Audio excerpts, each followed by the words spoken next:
আর্থিক স্বাধীনতা, এই স্বপ্নটা তো আমরা অনেকেই দেখি, তাই না? কিন্তু সত্যি সত্যি কজন এই লক্ষ্যে পৌঁছাতে পারে? দেখা যায় সংখ্যাটা কিন্তু বেশ কম। তো কারণটা কি? আজ আমরা ঠিক এই বিষয় নিয়েই কথা বলবো। আমাদের সাফল্যের পথে দেয়াল তুলে দেয় এমন ৫টা মানসিক বাধা নিয়ে। আর হ্যাঁ, শুধু বাধাগুলোই নয়, সেই দেয়াল ভাঙার উপায়গুলোও জেনে নেব। চলুন শুরু করা যাক। খুবই অবাক করার মতো একটা প্রশ্ন, তাই না? ভাবুন তো, এমন কত মানুষ আছেন যারা টাকা পয়সার ব্যাপারে অনেক কিছু জানেন, পড়াশোনা করেছেন, কিন্তু তারপরও ধনী হওয়ার দৌড়ে বেশ খানিকটা পিছিয়ে। কেন এমনটা হয় বলুন তো? এর উত্তরটা কিন্তু জ্ঞানের অভাবে নেই। আসল সমস্যাটা লুকিয়ে আছে আমাদের ভেতরে, আমাদের মানসিকতায়। আমাদের মনের গভীরে এমন ৫টা শক্তিশালী বাধা লুকিয়ে আছে যা আমাদের নিজেদের অজান্তেই আটকে রাখে। চলুন আজ এক এক করে সেই বাধাগুলোকে চিনে নেওয়া যাক। আমাদের লিস্টের প্রথম আর সম্ভবত সবথেকে বড় বাধাটা হল ভয়। বিশেষ করে টাকা হারানোর ভয় বা কোনো উদ্যোগে ব্যর্থ হওয়ার ভয়। এই ভয়টা এতটাই শক্তিশালী যে অনেক দারুণ সম্ভাবনাময় উদ্যোগকে একদম শুরুতেই গলা টিপে মেরে ফেলে। একটা কথা কিন্তু মাথায় গেঁথে নিতে হবে, ধনী আর গরিব মানুষের মধ্যে আসল পার্থক্যটা কিন্তু ভয় পাওয়া বা না পাওয়ার মধ্যে না। ভয় সবাই পায়, ধনীরাও পায়। আসল পার্থক্যটা হলো তারা এই ভয়টাকে কিভাবে সামলায়, কিভাবে ম্যানেজ করে। এর পেছনে কিন্তু একটা গভীর সাইকোলজিক্যাল কারণ আছে। আমাদের বেশিরভাগের কাছে টাকা হারানোর কষ্টটা ধনী হওয়ার আনন্দের চেয়ে অনেক বেশি, অনেক বেশি শক্তিশালী মনে হয়। আর এই তীব্র ভয়টাই আমাদের বড় কোনো ঝুঁকি নিতে দেয় না। মজার ব্যাপার কি জানেন? ধনীরাও কিন্তু এই ভয়টা পায়, কিন্তু তারা ভয়কে তাদের সিদ্ধান্তের ড্রাইভিং সিটে বসতে দেয় না। তাহলে প্রশ্ন হল, এই ভয়কে জয় করার উপায়টা কি? টেক্সাসের ইতিহাসে এর একটা দারুণ সমাধান আছে। একটা বিখ্যাত কথা আছে, রিমেম্বার দ্য অ্যালামো, বা আলামোকে মনে রাখো। ঘটনাটা হলো, আলামোর যুদ্ধে টেক্সাসের যোদ্ধারা কিন্তু হেরে গিয়েছিল, কিন্তু সেই হারটা তাদের ভেঙে পড়তে দেয়নি, বরং ওই পরাজয়টাই তাদের জন্য একতা আর নতুন করে ঘুরে দাঁড়ানোর এক জবরদস্ত অনুপ্রেরণা হয়ে উঠেছিল। এটাই হলো আলামো মাইন্ডসেট, মানে ব্যর্থতাকে শেষ কথা হিসেবে না দেখা, বরং সেটাকে জয়ের জন্য নতুন করে শক্তি জমানোর একটা কারণ হিসেবে ব্যবহার করা। পরাজয়টাকে একটা র্যালিং ক্রাই বা একতার ডাকে পরিণত করতে হবে, যা আপনাকে আরও বেশি জেদি আর দৃঢ় প্রতিজ্ঞ করে তুলবে। সুতরাং ভয়কে জয় করার আসল চাবিকাঠি কিন্তু এটাই। ব্যর্থতা তো আসবেই, এটা জীবনেরই অংশ। প্রশ্নটা হলো, সেই ব্যর্থতাকে একজন বিজয়ীর মতো অনুপ্রেরণা হিসেবে নেওয়া হবে, নাকি একজন পরাজিত মানুষের মতো হার মেনে নেওয়া হবে? সিদ্ধান্তটা কিন্তু সম্পূর্ণ আপনার। ভয়কে জয় করার পর আমরা আমাদের দ্বিতীয় বাধার মুখোমুখি হই, আর সেটা হলো সন্দেহ বা সিনিজিজম। এই বাধাটা কিন্তু শুধু বাইরে থেকে আসে না, বন্ধু বা পরিবারের কাছ থেকে।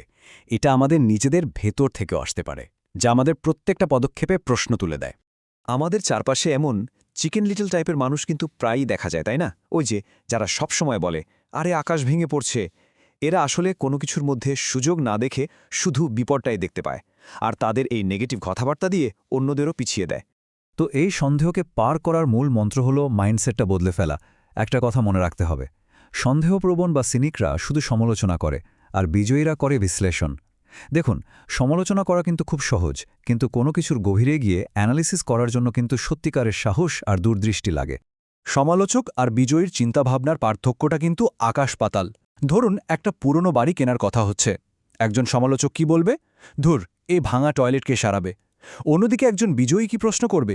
সে ভাববে, এই প্রপার্টিটা আমাকে কিভাবে ফিন্যান্সিয়াল ফ্রিডমের দিকে এগিয়ে নিয়ে যেতে পারে। খেয়াল করে দেখুন, একজন দেখছে শুধু বাধা আর অন্যজন দেখছে সুযোগ। আচ্ছা, আমাদের তৃতীয় বাধাটা বেশ চালাক, কারণ এটা প্রায়ই আমাদের সামনে আসে ব্যস্ততার মুখোশ পরে। বাধাটা কি জানেন? অলস্যতা। শুনতে হয়তো একটু অদ্ভুত লাগছে, কিন্তু এটাই সত্যি। আমরা তো প্রায় এই কথাটা শুনি, তাই না? আমি এত ব্যস্ত যে নিজের স্বাস্থ্য বা টাকা পয়সার ভবিষ্যৎ নিয়ে ভাবার সময়ই পাই না। আসলে এই যে সারাদিন ব্যস্ত থাকা, এটাও এক ধরনের অলসতা। এটা আমাদের জীবনের সবচেয়ে জরুরি কাজগুলো, যেমন নিজের স্বাস্থ্যের যত্ন নেওয়া বা সম্পদ তৈরি করা, এগুলো এড়িয়ে যাওয়ার একটা সহজ অজুহাত ছাড়া আর কিছুই না। তাহলে এর প্রতিকার কি? প্রতিকার হলো একটু লোভ। না, খারাপ অর্থে নেবেন না। এখানে লোভ মানে হলো আরও ভালো কিছুর জন্য, একটা উন্নত জীবনের জন্য তীব্র একটা ইচ্ছা বা আকাঙ্ক্ষা। যখন আপনার মধ্যে সেই ইচ্ছাটা থাকবে, তখন দেখবেন ব্যস্ততার অজুহাত আর কাজ করছে না। শুধু দুটো বাক্যের মধ্যে চিন্তার পার্থক্যটা একবার দেখুন। যখন কেউ বলে আমার এটা কেনার সামর্থ্য নেই, তখন তার ব্রেন কিন্তু শাটডাউন হয়ে যায়, কাজ করা বন্ধ করে দেয়। কিন্তু যেই মুহূর্তে সে নিজেকে প্রশ্ন করে, আচ্ছা আমি কিভাবে এটা কিনতে পারি, সঙ্গে সঙ্গে ব্রেনটা অ্যাক্টিভ হয়ে যায়, সমাধান খুঁজতে শুরু করে। এটা অনেকটা আমাদের মেন্টাল মাসেলকে শক্তিশালী করার মতো একটা এক্সারসাইজ। এবার আসি আমাদের চতুর্থ বাধায়। এটা আমাদের প্রতিদিনের জীবনেই লুকিয়ে থাকে, আর সেটা হলো আমাদের খারাপ অভ্যাস। এই সব অভ্যাসের মূল কারণ কি বলুন তো? আত্মশৃঙ্খলার অভাব। আর্থিক সাফল্যের দুনিয়ায় সেলফ ডিসিপ্লিন বা আত্মশৃঙ্খলা ছড়া এগোনোটা প্রায় অসম্ভব। কারণ আপনার চারপাশে সবসময় বিলের চাপ, নানা রকম লোভ আর বাধা বিপত্তি আসবেই।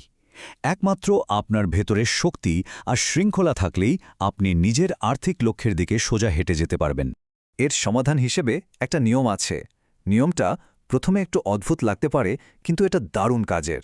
নিয়মটা হলো পে ইয়োরসেলফ ফার্স্ট, অর্থাৎ সবার আগে নিজেকে টাকা দিন। মানে আপনার আয় থেকে বিল দেওয়ারও আগে একটা অংশ নিজের জন্য সরিয়ে রাখুন। তাতে কি হবে? পাওনাদারদের চাপ বাড়বে, তাই তো? কিন্তু এই চাপটাই আপনার জন্য সবথেকে বড় মোটিভেশন হয়ে উঠবে। এই চাপই আপনাকে বাধ্য করবে নতুন আয়ের রাস্তা খুঁজতে, আরও স্মার্টলি চিন্তা করতে। আর যদি উল্টোটা করেন, মানে সবার শেষে নিজেকে টাকা দেন, তাহলে কোনো চাপই তৈরি হয় না, আর মাস শেষে নিজের জন্যে প্রায় কিছুই বাঁচে না। এবং সব শেষে আমরা চলে এসেছি আমাদের পঞ্চম এবং শেষ বাধায়, আর এটা হলো অহংকার। এই বাধাটা খুব সূক্ষ্ম, কারণ এটা আমাদের নতুন কিছু শেখার আর বেড়ে ওঠার দরজাটাই বন্ধ করে দেয়। একটা সহজ কিন্তু খুব শক্তিশালী ফর্মুলা আছে।